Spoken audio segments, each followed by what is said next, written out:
very nice to be back at Sunderland, and I stayed at the Marriott Hotel in Seaburn last night, and I walked this morning to here, and it struck me what a remarkable place North Sunderland is, with the beach and the North Sea and St Peter's campus and St Peter's Church. So Sunderland is a kind of a very interesting place, given the history of matters pertaining to the Gothic. So what I'm going to do today is a version of, it draws on materials from 3 lectures which I give on our first level course called Literary History from the Anglo-Saxon period to the present day. So we go through the various periods of English history, the way in which 1100 years of English poetry and prose and drama has been divided into various periods: Old English, Middle English, the Renaissance, Enlightenment, Romanticism, Victorian literature, modernism, and so on. So today I want to talk about Gothic, but I also want to talk about the Romantic period, about the way in which Gothic fed into a series of emotional preoccupations of the Romantic poets and essays. And I want to talk finally about the Surrealist movement of the 1920s and 30s, both a movement which explicitly identified itself with the Romantic period, and especially with the darkest aspect of the Romantic period, the Gothic. Okay, there's no need to take notes because the PowerPoint will be available to you via your teachers in due course. Now, am I making myself clear? Can you hear at the back? Yeah? Okay, let's begin. Let's try and begin. Right, having luck. Okay, so here we are at St Peter's, Wearmouth.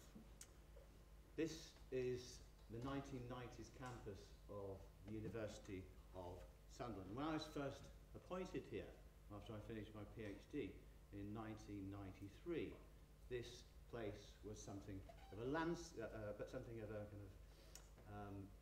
landscape with nothing but sorrow about it. It's the home of Wearside shipbuilding, but suddenly, in the 1990s, in the early 21st century, there was a renewal of this period.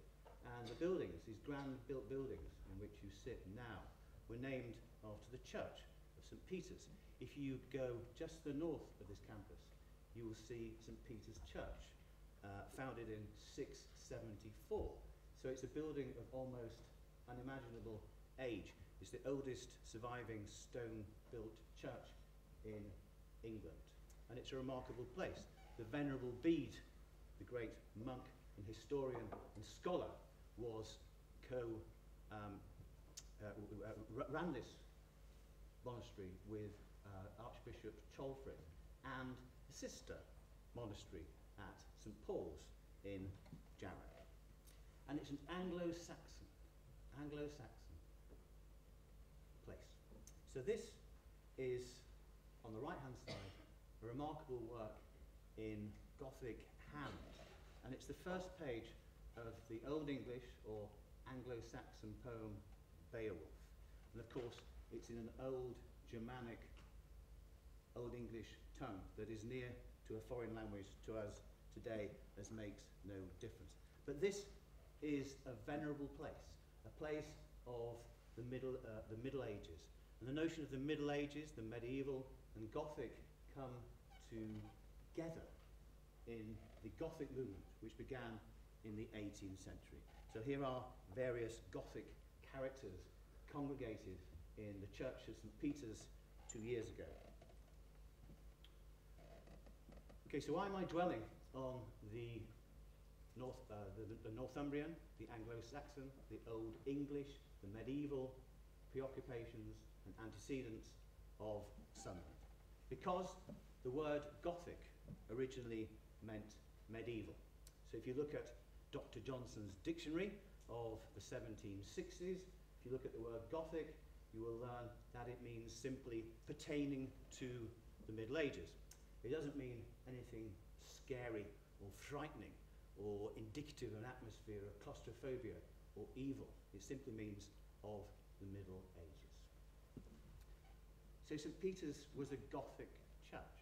And throughout the north of England and in the south of England, in Bath, where I live, here in Sunderland, in Durham, you have Gothic buildings, medieval buildings, many of which are very ancient. St. Peter's 7th century, Durham Cathedral 11th, Bath Abbey 13th.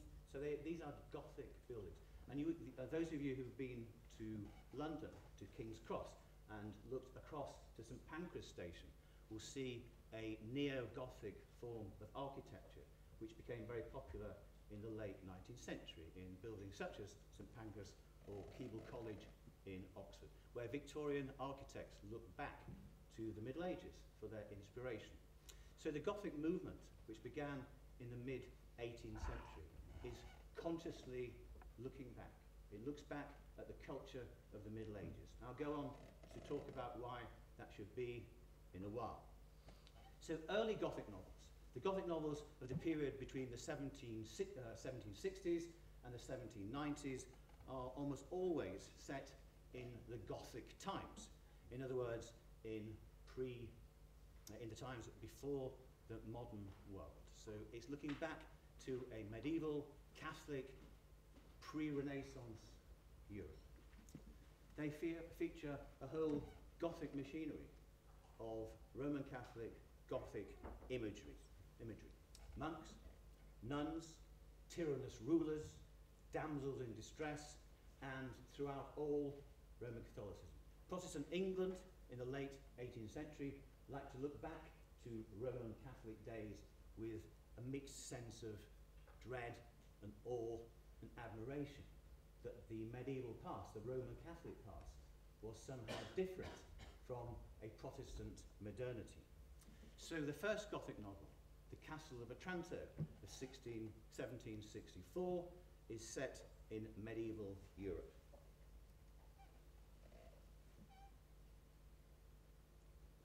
Now these three interrelated art forms, Gothic, Romanticism, Surrealism, are the art of the irrational. And in some ways they are looking back and repudiating, they're looking back at what was seen as the irrational world of the Middle Ages and repudiating the modernity of the 18th century Enlightenment. So let's begin with the Gothic. So this fine fellow is Horace Walpole, Lord Walpole, the 3rd Earl of Orford. That's not a typo, it's not the Earl of Oxford, it's Orford.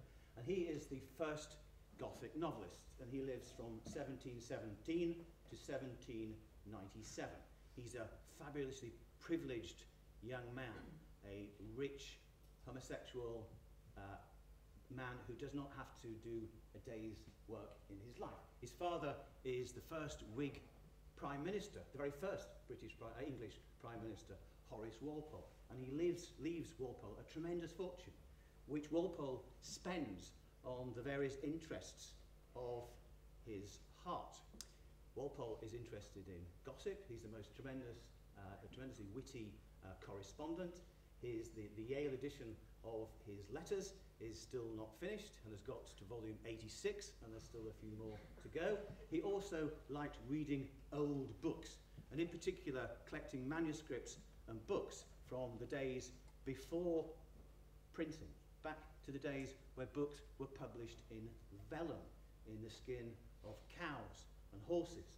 So for up there at St. Peter's in the late 7th century, St. Bede, the Venerable Bede, and the Abbot Ceolfrith made a Bible for Pope Gregory II from various Wearside cows. And this is now in the Laurentian Library in Florence, and it's the oldest surviving complete Bible in the world, and it's made out of the skin of 640 cows, and then the pages were inked just a quarter of a mile away in the Abbey of Wearside. So he was a collector of beautiful objects, books, furniture, houses, and so on. And here is his house, his Gothic house, Strawberry Hill in West London, which is now the largest building in Strawberry Hill University College. So this is a work of architectural imagination, which takes its inspiration from medieval architecture, in particular the arts of Venice and Rome and Florence. So it's looking back to the Gothic art of the Middle Ages. So here is this remarkable house. This is not a building which sits very easily in the architectural context of the mid-18th century, where the dominant artistic form is classical architecture with Roman columns and so on and so on. So it's a consciously archaic, looking back, a consciously archaic gesture to build a house such as this. And it's all part of Walpole's preoccupation with the Middle Ages. So Walpole collected ancient books. He collected medieval artifacts. He became the country's leading authority, or one of them, on the Middle Ages. And then, in 1764, he produced a short but very influential novel called The Castle of Otranto, a Gothic story. And this is the title page of Otranto. So you see, The Castle of Otranto, a Gothic story by William Marshall Gent, and so on and so on. The book pretends to be a manuscript which Walpole has acquired from the Middle Ages, and in particular from Otranto, it's now, as it's actually pronounced, in Italy. So it's a Gothic story. And it doesn't mean a fearful story that will terrify you. It means a medieval story. But then, as the book started to be imitated by successive generations of Gothic story, the word Gothic came to be associated not only with the art of the Middle Ages, but with an atmosphere of fear and terror and emotional turmoil and claustrophobia. So by association, that adjective now means something different. So we see this change in the meaning of Gothic. Now, Walpole says that he thought, well, no, that's not the right word. The story for Otranto came to him when he was asleep. It was the subject of a nightmare. Those of you who are reading and studying Frankenstein will know that Mary Shelley thought of one of the most important scenes of Frankenstein in her sleep. Dr. Jekyll and Mr. Hyde and Dracula are also supposedly based on dream work, on nightmares. So Walpole says this: a dream of a castle, a very natural dream for a head like mine, full of Gothic stories. He says that the story was written rapidly, as if without thought. The work grew on my hands. So it's rather similar to that 1920s modernist concept of automatic writing. So the work grew on my hands, as if the brain, the conscious mind, had nothing to do with the composition, that there was somewhere in the subconscious mind was actually articulating this story.